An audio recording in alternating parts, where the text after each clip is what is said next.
D, wait for it, delightful. Check out the name tag. You're in my world now, Grandma.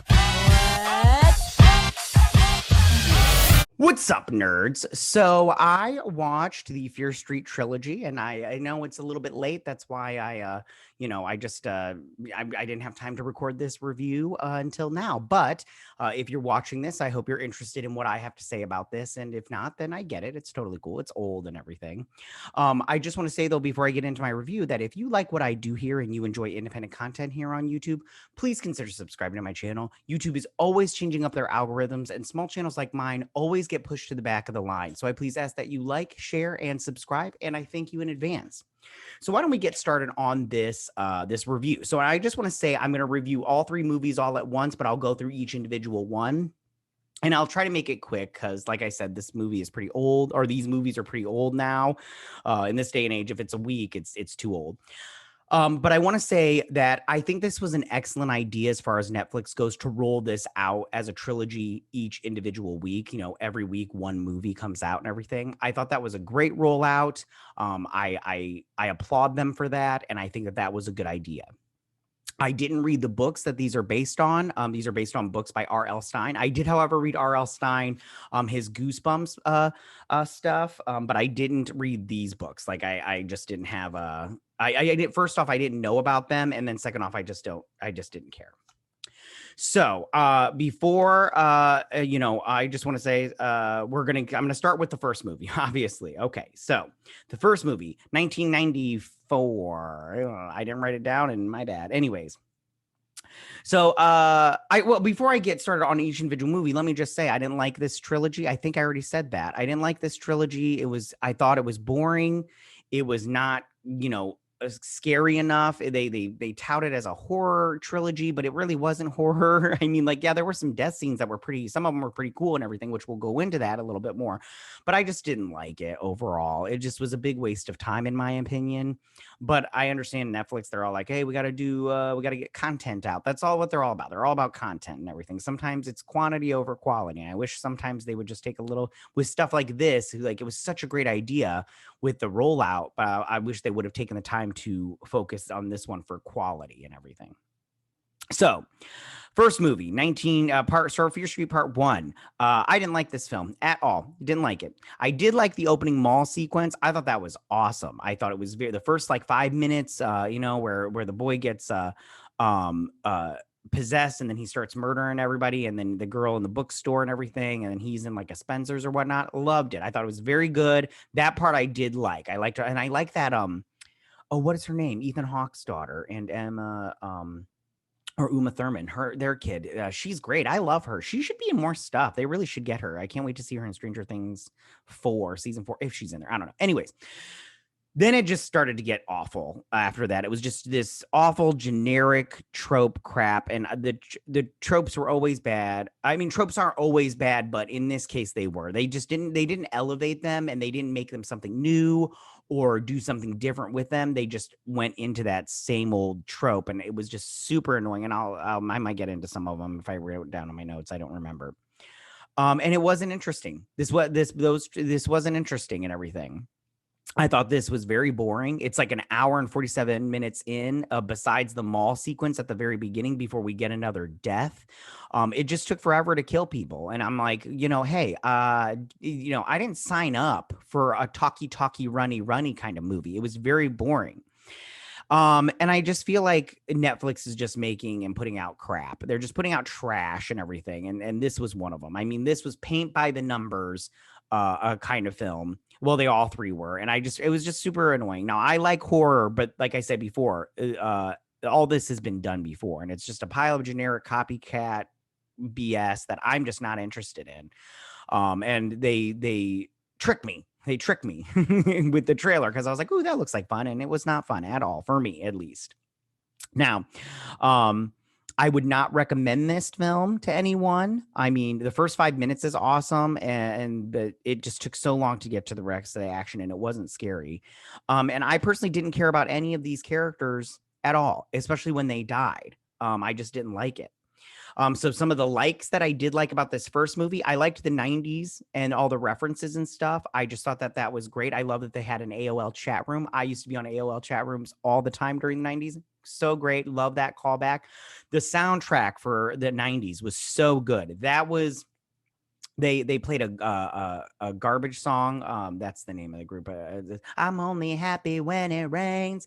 I had that CD, loved it. I love that song, love that group and everything. So good. Characters wise, I liked Josh, Dina's brother. I liked him a lot. He was like all quirky, and he was like the kid that had all the information and everything. And I liked him a lot and everything.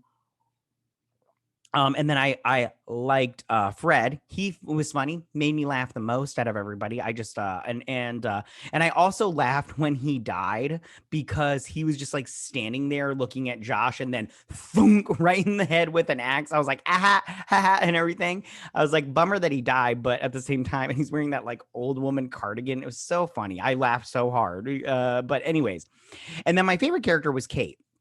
I loved Kate. I really liked her. She was a boss bitch, and she had the best death. But I didn't want her to die. I was really bummed that she died because I wanted her to live because she was so boss and everything. And I like that actress too. I didn't write down her name, but it doesn't even matter. I also liked the kills of Kate. Kate's kill was awesome. Like they drug her through that slicer thing. I don't know what those are called, but it was good. And I was like, man.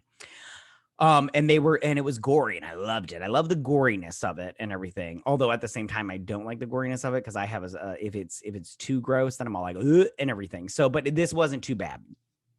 And then I did like with Fred, I did when he was calling the killer guy a panty sniffer when he was like looking for him and everything. That made me laugh too, that line right there. So things that I didn't like. Now, I've already went through a bunch of stuff that I didn't like, but I didn't like the character of Dina, not one freaking bit. And I'll get to her when I get to part 3, but I didn't like her at all. She was so whiny, especially about all the relationship stuff.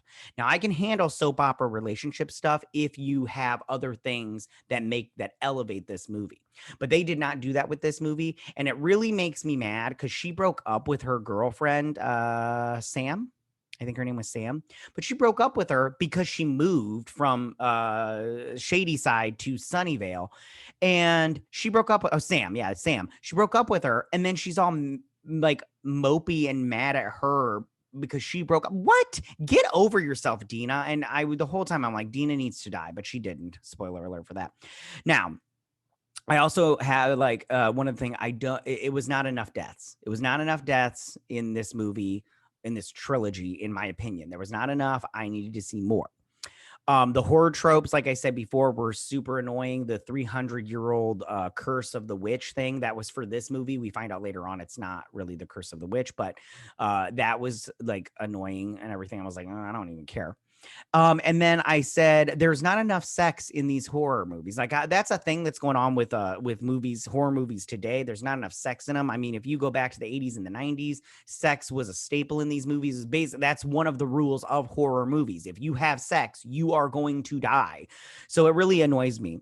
One thing also, like I said before, I did not like that Kate died. That was a negative on my part. I didn't like it. Now, I also wrote down, as far as the slashers go, I liked the slashers, but I didn't like that we didn't see a lot of their backstories. I mean, we did kind of see some of them, but I thought that was more interesting than anything, and we didn't get to see it, and that really bothered me. So that's my take on the first movie. Now, Fear Street Part 2 was worse than Fear Street Part 1. I hated this one more than the first. I just hated it. It was so stupid, long, boring. It took 40 minutes to get to the first kill. And I was all like, I don't have time for this nonsense. I'd love to sit here and watch this, but I'm just going to live my life. You guys suck and everything. Yeah, I just did not like it. And then this had too many cliches as far as camp horror movies go and horror movies go. It was super obnoxious. It had way more than the first one, and I hated it. I really didn't like it. I also didn't like there were more kills, but they were off screen. That the hatchet guy goes into a cabin where there's like 6 or 7 kids and kills them all, and you literally don't see it. Like you see him like go to one kid, but then they pan out from the cabin and you just hear screaming, and I'm all like, this is nonsense. I'm all like, it's so stupid. I wrote down also that there was no sex in this one, and I hated that. I like I said, it's a camp movie. There's no sex. I mean, there was, but like there was like it was not that great. I'm like, this is stupid. I did like that. I like Sandy Sink. She played Ziggy. Now, I didn't like the character of Ziggy, but I did like Sandy Sink. She's a good actress. I like her a lot. I hope to see her in more stuff. I mean, we did see her in part 3, which I'll talk about in just 2 seconds, but I do like that actress, and I really do hope she gets more stuff. She is fantastic, and I did like that.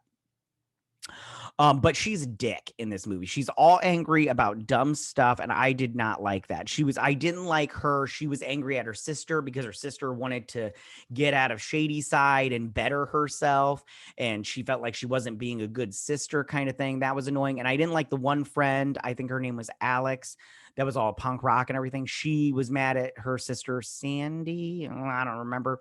Also at the same thing because they were friends, and she was, trying to better herself. So she was trying to distance herself from the Shady Siders. And that was super annoying. Also at the very end, I didn't like that Dina time traveled to the past to get all this stuff, to find out the story of the fear woman, the fear witch woman. I don't remember her name. And then I had a question. Okay, so Ziggy dies right at the end of this one, and she gets stabbed hardcore, and then she gets brought back to life. I don't understand how that works by CPR. I don't understand how that works. You'd have some internal damage, honey bunny. It doesn't work that's not how medicine works. And I'm not trying to act like I'm a medical professional or anything like that. But I can tell you right now, if you get stabbed and you die, me doing CPR on you is probably not going to bring you back to life. Okay. So I just want to say that right now. And then my question is, okay, so Sam, but when I was like, Sam gets possessed after she dies, but Ziggy didn't get possessed after she died. And we find out that why, and that was kind of annoying too.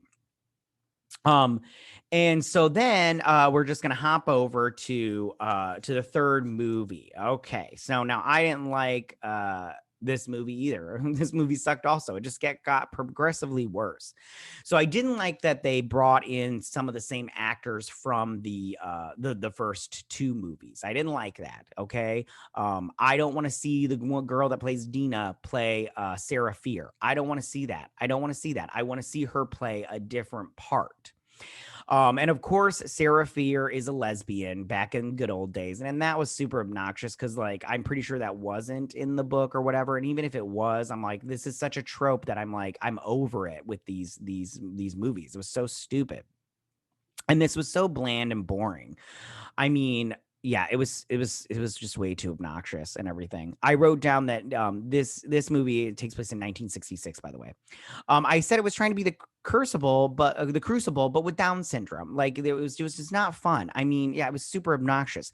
The things I liked though, the acting was pretty good. Everybody did a pretty good job. Like I said, that the girl, Sandy Sink. What's her name? Hold on, I wrote it down. Give me 2 seconds. I wrote it down in my notes. Yeah, Sandy Sink. She did a good job, but she had like a very minor part in this movie. And but the acting was pretty decent. And I also said that at the end, when they go back to 1996, that their plan to take down the slashers was a pretty good one. They're inside the mall and they spread out her blood into the different shops, and then they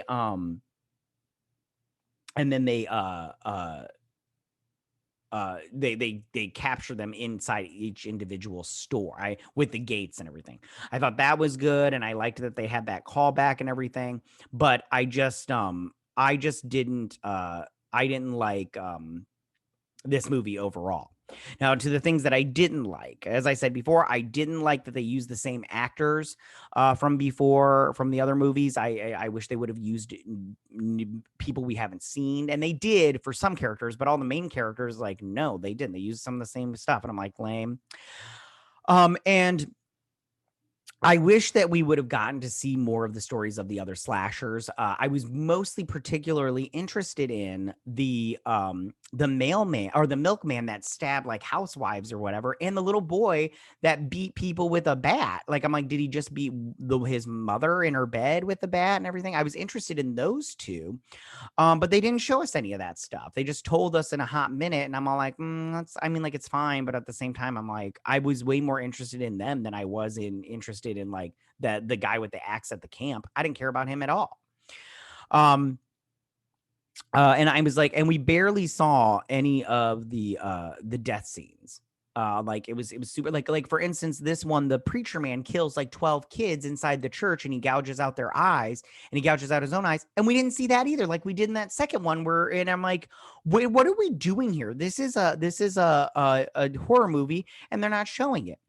And then this movie took way too long. It took way too long. By the end of it, I was just like, can we hurry this up? The 1966 part was super obnoxious because like they go to this town meeting, and there's like 50 people in that town, and then they start searching for Serie, and I'm all like, listen, how hard is it to find this girl? This town is like 5 houses big, and you guys are kicking in people's doors that they were probably at this town meeting that you were just at. Why don't you ask them if Serie is at your house instead of beating in their door and then going in and searching through all their stuff, you know?